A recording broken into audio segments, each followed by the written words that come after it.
adalah orang-orang yang berdoa meminta kepada selain Allah. Kenapa mereka masih minta? Di Indonesia ini masih banyak nggak orang yang berdoa meminta kepada selain Allah? Banyak.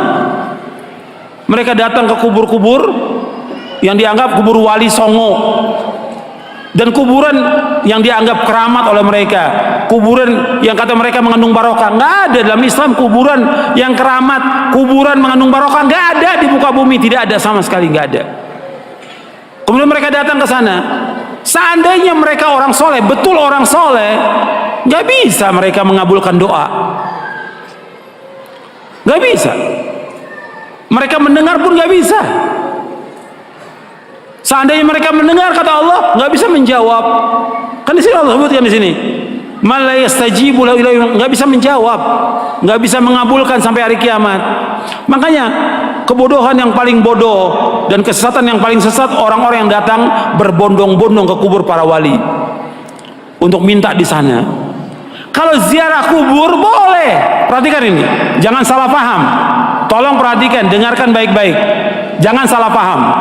Kalau ziarah kubur ke kuburan kaum muslimin boleh, dianjurkan oleh Nabi Muhammad SAW. Ziarah kubur ke kuburannya pemakaman kaum muslimin boleh, sunnah, dianjurkan oleh Rasulullah SAW. Kata Nabi, kuntu nahaitukum an ziyaratul kubur fazuruha fa inna tudzakkirukumul akhirah. Kata Nabi, aku pernah melarang kalian untuk ziarah kubur, sekarang boleh kamu ziarah kubur, karena ziarah kubur mengingatkan kalian kepada akhirat. Dalam riwayat yang lain disebutkan bahwa ziarah kubur mengingatkan kalian kepada kematian. Ziarah kubur kaum muslimin boleh, tapi ziarah kubur yang dilakukan oleh mereka ini, datang ke kuburan wali dengan niat kuburan itu mengandung barokah, bahwa orang itu soleh, suci, bisa mengangkat doa mereka ke langit kepada Allah sebagai tawasul. Mereka minta, ada yang menjadikan mereka sebagai wasilah kepada Allah, ada yang menjadikan mereka sebagai syafaat kepada Allah, ada yang mereka menjadikan mereka sebagai Tuhan yang mereka minta kepada penghuni wali, penghuni kubur itu.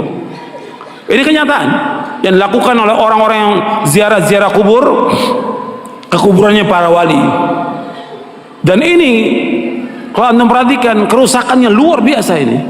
Karena masalah akidah, masalah tauhid, mereka memalingkan ibadah kepada selain Allah yang Allah tidak redho selama-lamanya. Di dalam buku atau kitab Ushulus Tsalatsa oleh Syekh Muhammad bin Abdul Wahhab dikatakan, innallaha la yarda ay yushraka ma'ahu ahadun fi ibadatihi, la malakun muqarrabun wala nabiyyun mursal. Allah tidak redha selama-lamanya apabila Allah disekutukan dengan makhluknya, apakah dengan malaikat yang dekat atau dengan nabi yang diutus. Allah nggak redha. Maksudnya kalau ada orang yang berdoa meminta kepada malaikat Jibril, minta kesembuhan, minta rezeki, minta dimudahkan urusan, Allah nggak redha. Karena malaikat Jibril nggak bisa mengabulkan doa yang mengabulkan doa Allah. Atau kepada Nabi yang diutus, orang datang ke kuburannya Nabi Muhammad SAW, minta kepada Nabi Muhammad SAW supaya dimudahkan rezekinya, supaya dimudahkan jodohnya, supaya dagangannya laris, supaya segala macam. Allah nggak redho, nggak redho. Kenapa? Doa itu wajib dipanjatkan dan hanya ditujukan kepada Allah saja, tidak kepada yang lain. Allah nggak redho. Hatta kepada orang yang paling soleh, Nabi Muhammad SAW, orang datang kepada kuburan beliau minta, Allah nggak redho. Makanya nggak ada seorang sahabat pun yang datang ke kuburan Nabi untuk minta sesuatu, tidak ada. Tidak ada seorang sahabat pun radhiyallahu anhum ajmain yang datang ke kuburan Nabi untuk minta sesuatu, tidak ada sama sekali. Mereka berdoa langsung kepada Allah. Begitu juga setelah wafatnya Khulafaur Rasyidin, nggak ada orang datang.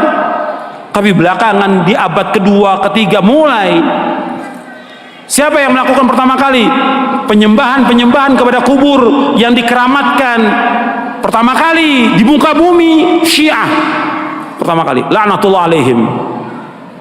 Pertama kali Syiah yang menyesatkan kaum muslimin. Mereka katakan kubur imamnya, kemudian kubur Husain mereka sembah, mereka tawaf di situ. Itu pertama kali. Sunnahnya orang Syiah, sunnah sayyi'ah, sunnah jahiliyah yang mereka lakukan, bukan sunnah hasanah, sunnah sayyi'ah, mengajak orang untuk menyembah kubur. Setelah itu diikuti oleh apa? Diikuti oleh yang kedua, torekot sufiyah. Yang pertama Syiah, laknatullah alaihim. Yang kedua torekot sufiyah, menganggap bahwa gurunya, syekhnya sebagai wali, sudah mencapai tingkatan yang paling tinggi, sampai datang. Sampai syekhnya mengatakan di buku-buku mereka, di kitab mereka, kalau kamu mengalami kesulitan, kesusahan dan saya sudah mati, kamu datang ke kubur saya, kata mereka begitu. Ini sesat dan menyesatkan kaum muslimin. Anda melihat sekarang tambah banyak orang yang pertama kali mulai kuburan itu disembah, kemudian dibangun kubur di dalam masjid, itulah orang-orang Syiah. Nggak akan bertemu dalam Islam antara kuburan dengan masjid selama-lamanya, tidak akan ketemu dalam Islam. Adapun kuburan Nabi sallallahu alaihi wasallam itu di luar masjid. Kemudian pada khalifah zaman Abdul Malik dibongkar, dimasukkan, dan sahabat sudah mengingkari yang masih hidup pada zaman itu. Nggak bisa bersatu dan beda kuburan Nabi. Karena apa? Nggak mungkin kuburan Nabi akan dibongkar, dipindahkan ke Baqi, nggak mungkin, karena Nabi nggak mau. Kalau di Baqi akan disembah oleh manusia. Makanya Nabi dibedakan, khusus untuk Nabi dikuburkan di tempat itu dengan dua sahabatnya, Abu Bakar dan Umar. Adapun kuburan yang lain nggak boleh, nggak bisa bersatu antara masjid dengan kuburan selama-lamanya. Yang pertama kali Syiah. Karena ini perbuatan siapa? Perbuatannya orang-orang Yahudi dan Nasrani. Maka 5 hari menjelang wafatnya Rasulullah mengatakan, la'natullahi 'alal yahudi wan nasara ittakhadhu qubur anbiya'i masajid wa ana anhaakum an dzalik. Mudah-mudahan, kata Nabi SAW, 5 hari menjelang wafat, mudah-mudahan Allah melaknat orang Yahudi dan Nasrani karena mereka menjadikan kubur Nabi mereka sebagai tempat ibadah. Aku larang kalian jangan melakukan seperti mereka. 5 hari menjelang wafat, 5 hari. Terus Nabi ingatkan umatnya, jangan seperti Yahudi, jangan seperti Nasrani yang mereka menjadikan kubur Nabi mereka sebagai tempat ibadah. Aku larang. Kuburan bukan tempat ibadah, kuburan. Dan nggak boleh melaksanakan perjalanan ke makam-makam, nggak boleh. Ziarah kubur boleh, tapi menentukan makam tertentu untuk ziarah mempunyai keutamaan nggak boleh. Yang punya keutamaan 3 masjid, masjid aja cuma 3 masjid dari seluruh dunia yang mempunyai keutamaan. Kata Nabi SAW dalam hadis yang sahih, ada di buku ini, la tushaddur rihalu illa ila 3 masajid, masjid hadza wa masjidil haram wa masjidil aqsa.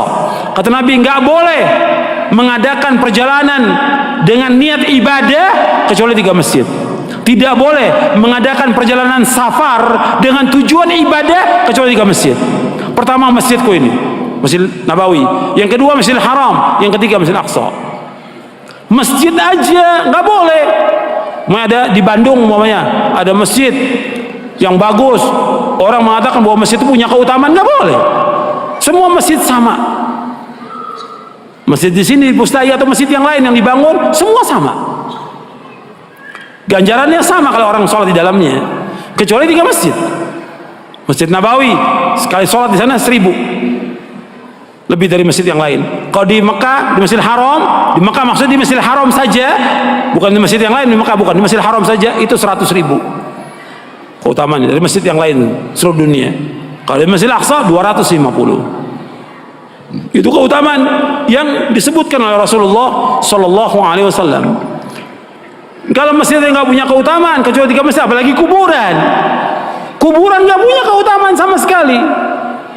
Makanya orang-orang yang datang dan meminta ke kubur-kubur, Allah menyebutkan dalam Al-Quran ini orang yang paling sesat di muka bumi. Antum catat tuh ayatnya, ya, surah Al-Ahqaf surah 46 ayat 5 dan 6. Ini dalil